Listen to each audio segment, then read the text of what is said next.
everybody, Danielle again. I chose to do my biography book talk on the one, the only Harry Houdini.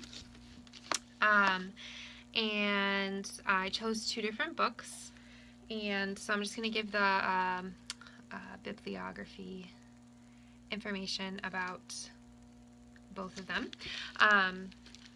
So this first one that I read was Houdini, the World's Greatest Mystery Man and Escape King. The author is Kathleen Kroll, and the illustrator is Eric Velasquez. And then it was, the copyright date for it was 2005, I believe. Yep, 2005. The publisher was Walker Publishing Company. And obviously it's a biography. For topics, I would say,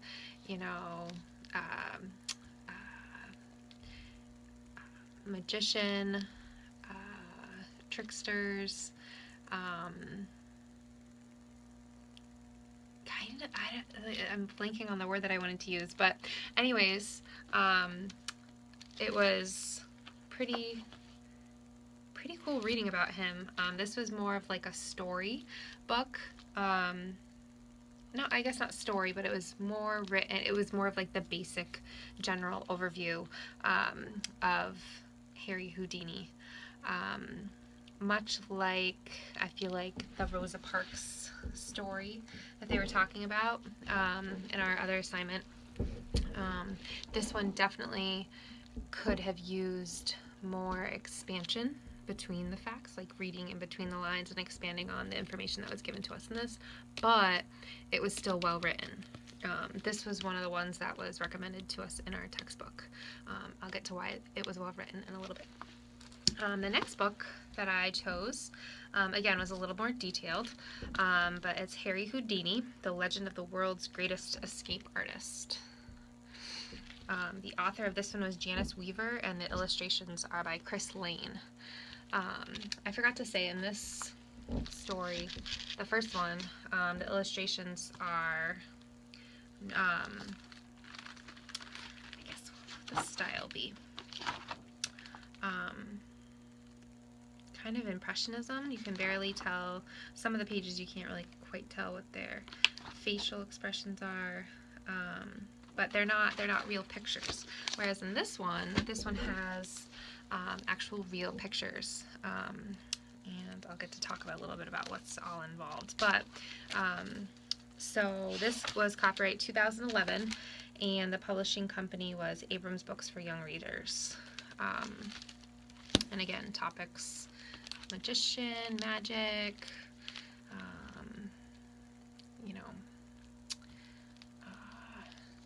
blanking on the word that I want to use. Anyways, so this was a little bit more detailed, but now I'll get into why they were well-written biographies. Well, actually, first, as far as classifying them, I actually had a difficult time figuring out, like, what category Harry Houdini fell up under, and I kind of popped them into different categories. The first one that I thought he would be was underneath the arts, because he was an entertainer.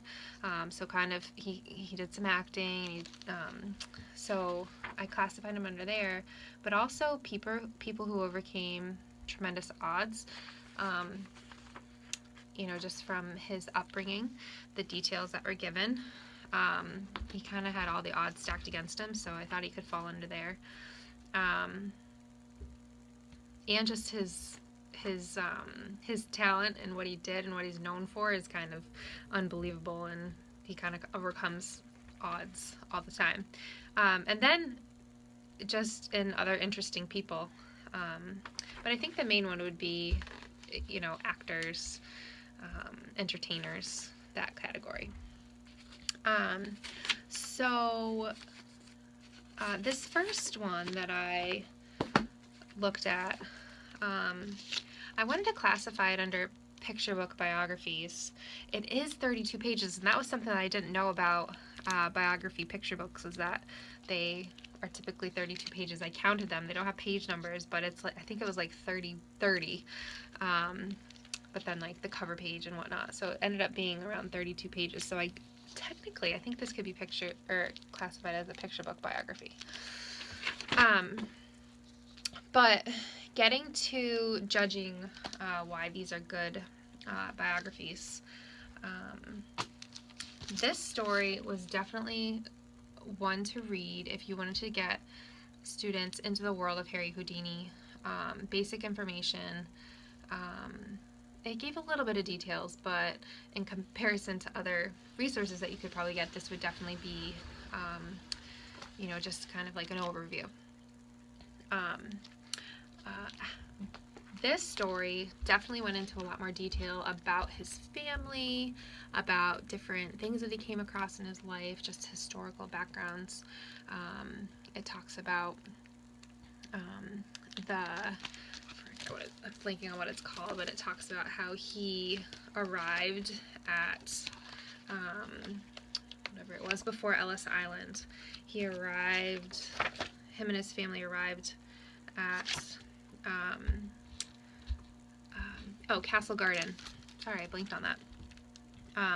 Before, when they were immigrating to America, they were coming from Budapest.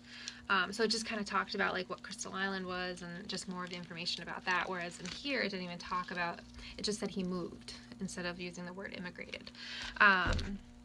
So both of the books gave the same information. Like this one, the more basic one, had the exact same information, a lot of the same information as this one. No information contradicted each other. So that was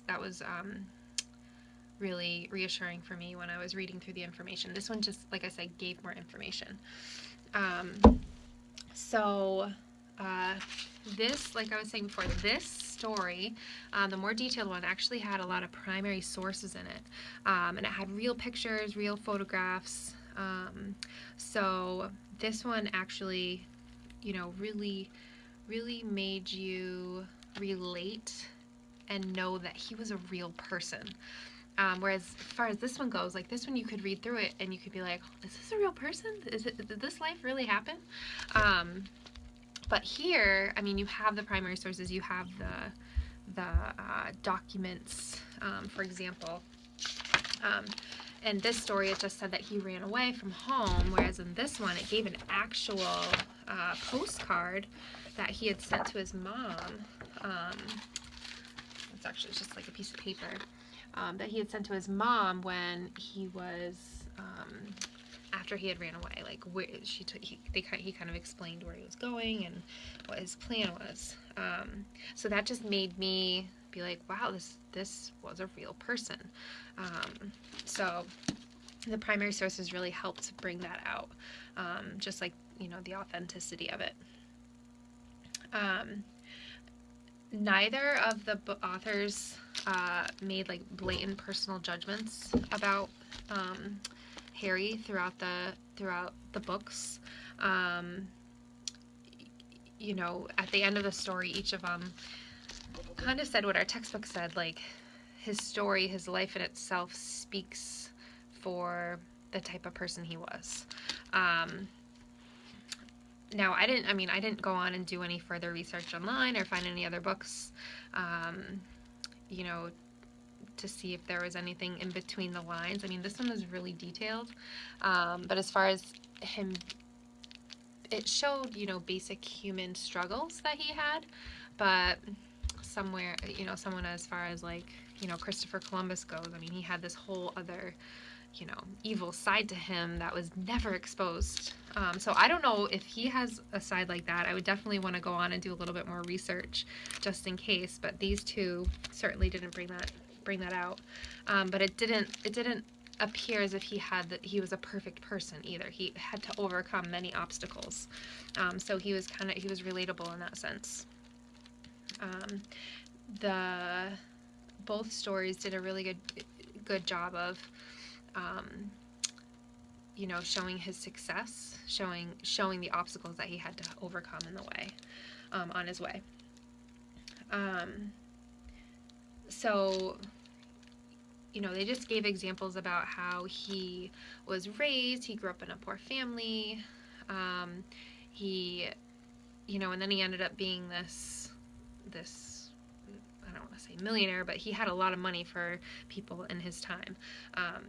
So despite all of the conditions that he was raised in, he was still able to overcome those obstacles. So yeah, those are a few of the reasons why both of these were well-written biographies. I actually would highly recommend them. I couldn't really put them down. When I was trying to figure out who I wanted to do for this, I didn't want to do like the, ones that you hear about all the time, and I'm like, Houdini. I feel like, kids would be excited about just his thrill factor about like what he actually does. Another thing that was neat was that, they talked about his life and whatnot, but they also, both books highlighted the specific tricks or the specific magic kind of performances that he was known for. So in here, they kind of did it on these separate pages where they would have a whole story dedicated just to his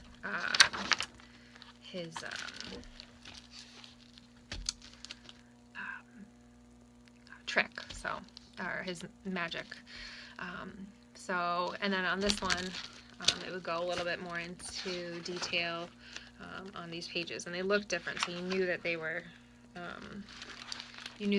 kind of transitioning out and talking about the trick at the time. So yeah, loved both of the books. And if you have any more questions, let me know. I feel like I kind of talked a lot. So I look forward to reading other people's biographies, and I hope you had just as much fun learning and reading as I did. Bye.